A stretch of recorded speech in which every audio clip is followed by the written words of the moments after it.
पंडित दुल्हन। गांव चंद्रपुर अपने शांत वातावरण और हरियाली के लिए जाना जाता था, लेकिन इसके पीछे एक भयानक रहस्य छिपा था। गांव के लोग अक्सर कहते थे कि मंदिर के पीछे वाले जंगल में एक प्रेतनी भटकती है, जो हर नई दुल्हन को अपना शिकार बनाना चाहती है। यहाँ के बुजुर्गों ने कई बार बताया कि जब भी गांव में किसी की शादी होती, तो आधी रात को छन छन करती पायल की आवाज सुनाई देती थी। अगर कोई उस आवाज के पीछे जाने की कोशिश करता, तो वह कभी लौटकर नहीं आता। लेकिन आधुनिक युग में किसी को इन बातों पर भरोसा नहीं था, और यही भूल अजय और सुमन की शादी की रात हुई। अजय और सुमन की शादी पूरे गांव के लिए खुशी का अवसर थी। गांव में चारों तरफ रोशनी थी, ढोल नगाड़ों की आवाज गूंज रही थी, और बारात धूमधाम से मंडप तक पहुंच रही थी। पर इस बीच कुछ अजीब घट रहा था। जब बारात मंदिर के पास से गुजरी, तो घोड़ों ने चलने से इनकार कर दिया। वे जोर जोर से हिनहिनाने लगे, जैसे किसी अनदेखी शक्ति से डर रहे हों। अचानक पूरे गांव की बत्तियां झपाक से बुझ गईं। चारों तरफ गहरा अंधकार छा गया। उसी पल हवाओं में छन छन करती पायल की आवाज गूंजने लगी। सभी लोग डर गए, लेकिन किसी ने इसे अपशगुन समझकर नजरअंदाज कर दिया। बारात आगे बढ़ी, और कुछ ही घंटों में अजय और सुमन की शादी शुरू हो गई। जब फेरों का समय आया, तो सुमन के चेहरे का रंग अचानक बदलने लगा। उसकी आंखें लाल हो गईं, उसकी सांसें तेज हो गईं और उसके होठों पर एक अजीब सी मुस्कान आ गई। जैसे ही अग्नि के 7 फेरे पूरे होने वाले थे, सुमन अचानक जोर जोर से हंसने लगी। उसकी हंसी किसी इंसान की नहीं लग रही थी, बल्कि उसमें एक डरावनी गूंज थी, जैसे कोई गहरे कुएं के भीतर से बोल रहा हो। उसकी हंसी के साथ ही पूरा मंडप अचानक ठंडा हो गया। पंडित जी के मंत्रों की आवाज गूंजते हुए मंद पड़ने लगी। शादी की आग तेजी से नीली होती गई, जैसे कोई अदृश्य शक्ति उसे छू रही हो। दुल्हन के शरीर में अजीब सी ऐंठन होने लगी, और फिर वह जमीन पर गिर गई। सुमन की मां घबराकर उसकी ओर भागी, लेकिन जैसे ही उसने अपनी बेटी को छूना चाहा, एक अदृश्य ताकत ने उसे पीछे धकेल दिया। अब मंडप में सिर्फ एक भयावह सन्नाटा था। अचानक सुमन ने अपनी आंखें खोलीं। उसकी आंखों की सफेदी पूरी तरह गायब हो चुकी थी, और वे गहरे काले गड्ढों में बदल चुकी थीं। उसने धीमे लेकिन भारी स्वर में कहा, यह शादी नहीं होगी, ये दुल्हन अब मेरी है। पूरा गांव सन्न रह गया। बाबा दिनेश, जो गांव के सबसे बुजुर्ग थे, उन्होंने हाथ जोड़कर आंखें बंद की और बोले, यह आत्मा रत्ना की है। गांव के बुजुर्गों ने बताया कि रत्ना इसी गांव की लड़की थी। उसकी जबरन शादी गांव के जमींदार के बेटे से करवाई जा रही थी। लेकिन जब उसने शादी से इनकार किया, तो जमींदार के आदमियों ने उसे रात के अंधेरे में मारकर मंदिर के पीछे वाले जंगल में दफना दिया। मरने से पहले उसने कसम खाई थी कि वह हर दुल्हन के शरीर में प्रवेश करके अपनी शादी पूरी करेगी। अब वह आत्मा सुमन के शरीर में थी। अब तक मंडप में भगदड़ मच चुकी थी। लोग इधर उधर भागने लगे, लेकिन सुमन नहीं, बल्कि रत्ना की आत्मा जमीन से उठी और हवा में तैरने लगी। मंडप के चारों ओर अचानक राख और धूल का तूफान उठने लगा। जलते हुए दियों की लौ ऊपर तक खींचकर एक ही आकार में अटक गई, जैसे समय वहीं ठहर गया हो। मंदिर की घंटियां अपने आप जोर जोर से बजने लगीं। एक भयानक चीख मंदिर की दिशा से आई, जिससे सभी कांप उठे। रत्ना की आत्मा ने जोर से चिल्लाते हुए कहा, मैं वापस आ गई हूँ। अब कोई मुझे नहीं रोक सकता। बाबा दिनेश ने जल्दी से गंगाजल और पवित्र ताबीज निकाले और अजय को सौंप दिए। अगर तुम अपनी दुल्हन को बचाना चाहते हो, तो इस ताबीज को उसके सिर पर रखना। अजय हिम्मत जुटाकर आगे बढ़ा, लेकिन जैसे ही उसने सुमन के करीब जाने की कोशिश की, एक अदृश्य शक्ति ने उसे जमीन पर गिरा दिया। सुमन के मुंह से अचानक काला धुआं निकलने लगा। उसकी हड्डियां अपने आप चटकने लगीं। उसकी उंगलियां लंबी और नुकीली हो गईं। हवा में खून की बूंदें बिखरने लगीं। पर अजय ने हिम्मत नहीं हारी।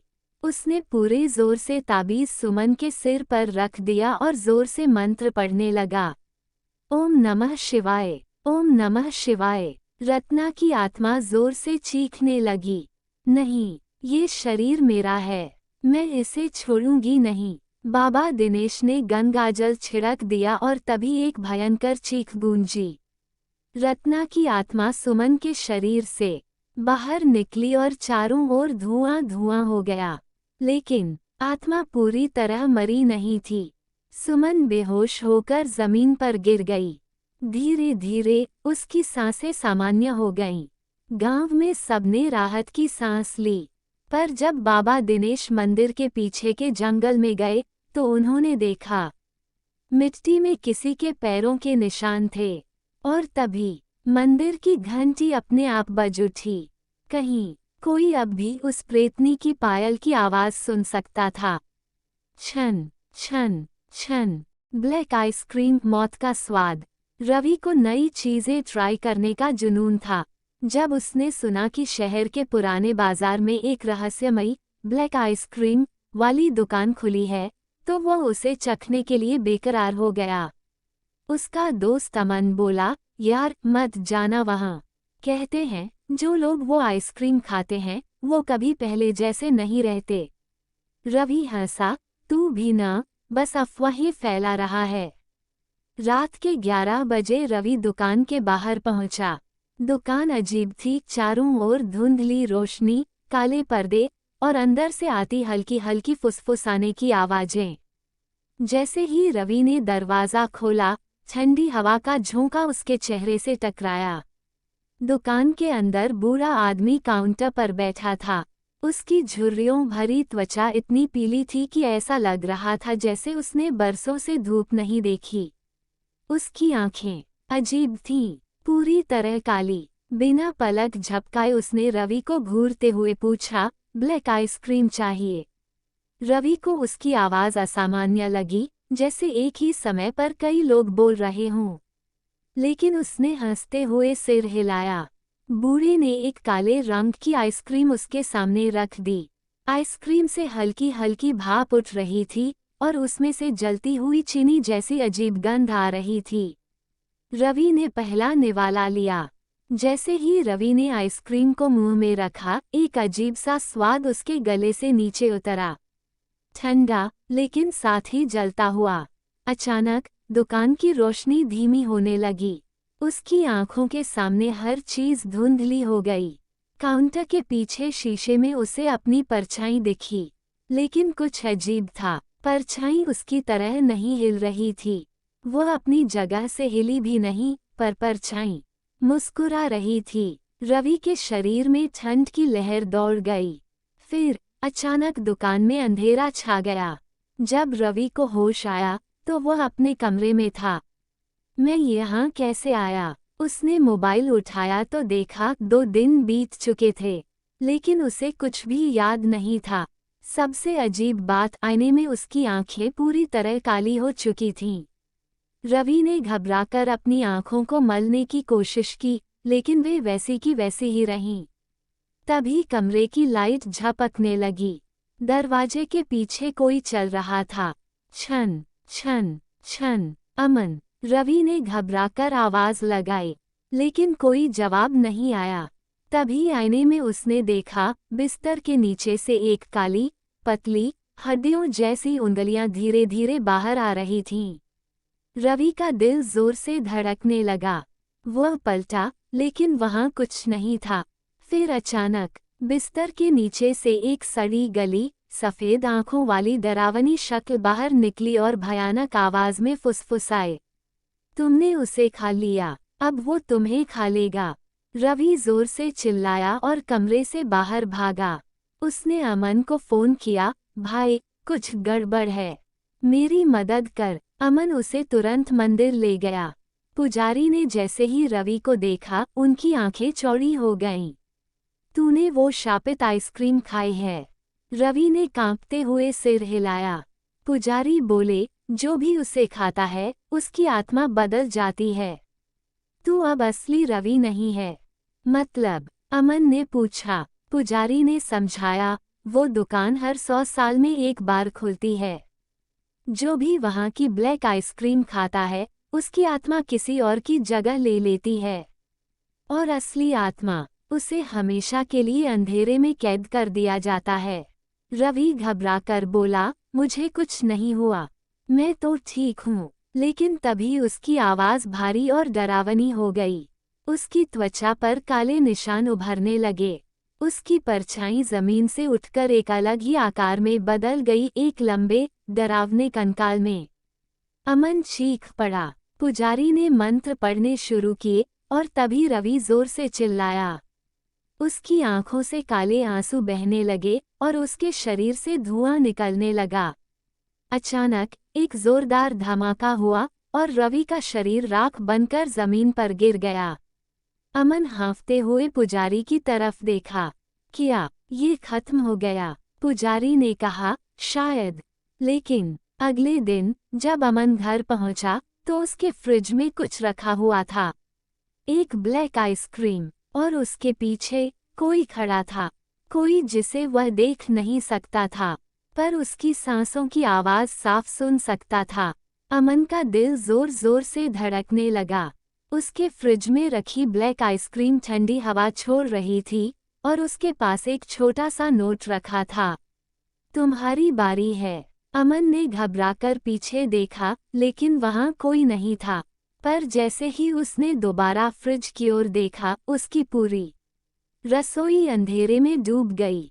सिर्फ एक आवाज़ गूंज रही थी, छन छन छन। ये वही आवाज़ थी जो रवि के कमरे में सुनाई दी थी।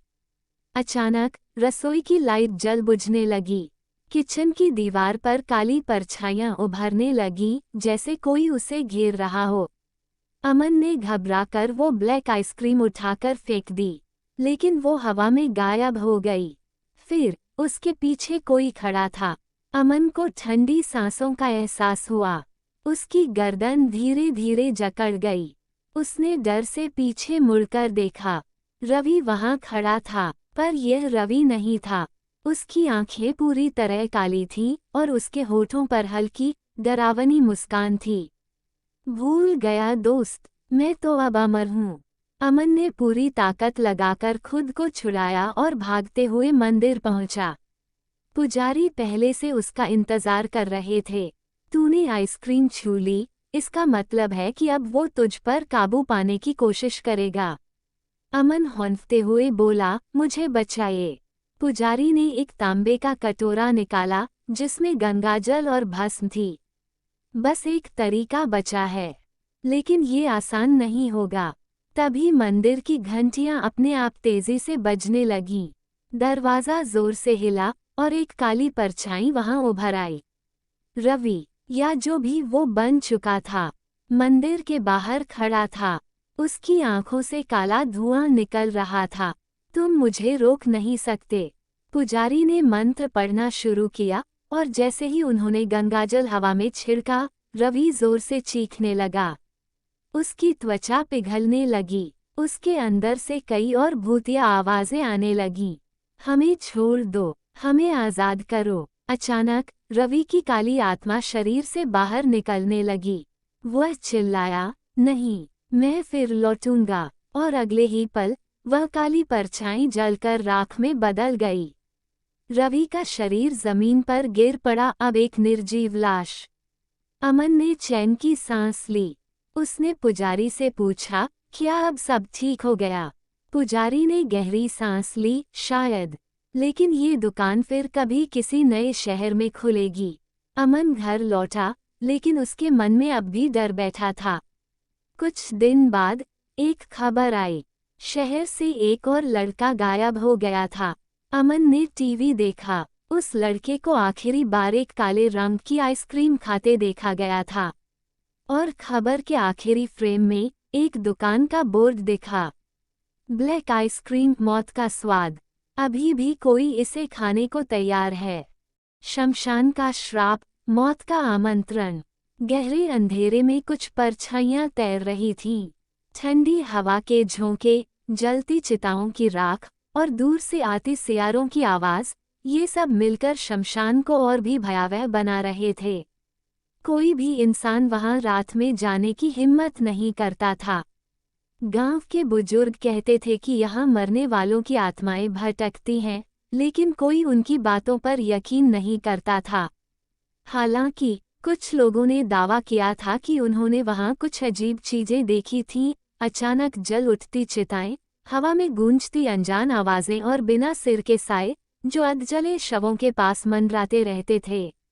लेकिन रवि इन सब बातों को अंधविश्वास मानता था। उसे ये सब बचपन की गढ़ी हुई कहानियां लगती थीं। एक रात उसके दोस्तों ने मजाक में उसे चुनौती दे दी, अगर तू इतना ही निडर है तो जा शमशान और वहां रात भर रुककर दिखा।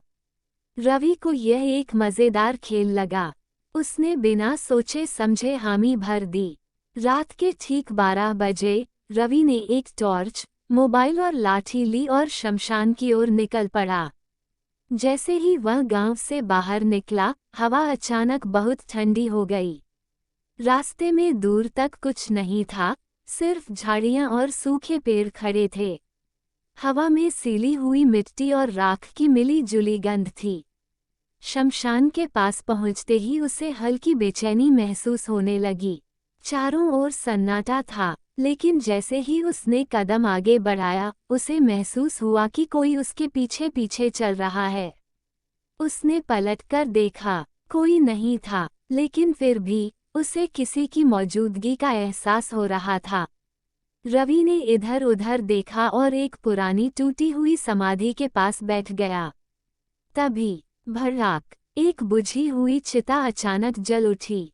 रवि हक्का बक्का रह गया। उसने अपनी टॉर्च से चिता की ओर रोशनी डाली, लेकिन वहां कोई नहीं था। फिर खर्रा खर्रा किसी के चलने की आवाज आने लगी। रवि ने धीरे धीरे चारों ओर नजर घुमाई, लेकिन जैसे ही उसकी टॉर्च एक पुराने पेड़ पर पड़ी, उसका दिल जोर से धड़कने लगा। पेड़ की एक शाखा से कोई चीज लटक रही थी। ध्यान से देखने पर रवि की रूह कांप उठी। एक अधजला शव रस्सी से झूल रहा था। उसकी आंखें सफेद थीं और वह धीरे धीरे हिल रहा था, जैसे अभी भी जिंदा हो। तभी, रवि, तू यहाँ क्यों आया? उसकी आवाज सूखी मगर साफ थी। रवि का शरीर सुन्न हो गया। उसके पैरों ने जैसे काम करना बंद कर दिया हो। फिर शव ने अपनी गर्दन घुमाई और पूरी तरह रवि की ओर देखना शुरू कर दिया। रवि उल्टे कदमों से भागा, लेकिन अचानक उसके पैरों के नीचे की जमीन हिलने लगी। शमशान की एक पुरानी समाधि दरवाजे की तरह खुलने लगी और उसके अंदर से एक गहरी सुरंग नजर आई। उस सुरंग के अंदर अंधेरा था, लेकिन अंदर से किसी के कराहने की आवाजें आ रही थीं। बचाओ, बचाओ! रवि को लगा कि कोई अंदर बंद है। वह आगे बढ़ा और झांकने लगा, लेकिन तभी धप, किसी ने उसे पीछे से जोर का धक्का दिया और वह सुरंग के अंदर गिर पड़ा। अंदर बहुत अंधेरा था। रवि के चारों ओर दीवारों पर खून के धब्बे थे। जगह जगह अधजले शव पड़े थे। तभी एक अजीब सी सरसराहट हुई। रवि ने पीछे देखा। वहां कोई बिना सिर का आदमी खड़ा था। उसके कंधों से कटा हुआ मांस टपक रहा था और उसके हाथों में जलते हुए कोयले थे। वह धीरे धीरे रवि की ओर बढ़ रहा था। रवि चिल्लाया, लेकिन उसकी आवाज बाहर तक नहीं गई। फिर अचानक शमशान के अंदर घंटियों की आवाज गूंजने लगी। भूस भूस। शमशान की आत्माएं जाग चुकी थीं। वहां जमीन से कई कंकाल निकलने लगे। रवि ने भागने की कोशिश की, लेकिन उसकी टांगों में इतनी ताकत नहीं बची थी। फिर एक कंकाल ने उसका हाथ पकड़ लिया। उसकी हड्डियां बर्फ जैसी ठंडी थीं। रवि चीख पड़ा। अचानक एक सफेद कपड़े में लिपटी परछाई प्रकट हुई। तुमने हमारे शमशान की शांति भंग की है, अब तुम्हें इसका दंड मिलेगा। रवि कांपते हुए बोला, नहीं, मुझे जाने दो। लेकिन उस आत्मा ने अपने हाथ हवा में उठाए और रवि के चारों ओर आग की लपटें उठने लगीं। उसके शरीर पर जलन महसूस होने लगी। वह चीखने लगा। अचानक उसे लगा कि किसी ने उसे जोर से झकझोरा। उसकी आंखें खुलीं। वह गांव के मंदिर के सामने पड़ा था। गांव वाले उसे घेर कर खड़े थे। किसी ने कहा, रवि, तुम 3 दिन से गायब थे। रवि हैरान रह गया। उसके हाथों पर जले हुए निशान थे और उसके कानों में अब भी वह आवाज गूंज रही थी, तुम फिर आओगे, हम तुम्हारा इंतजार करेंगे।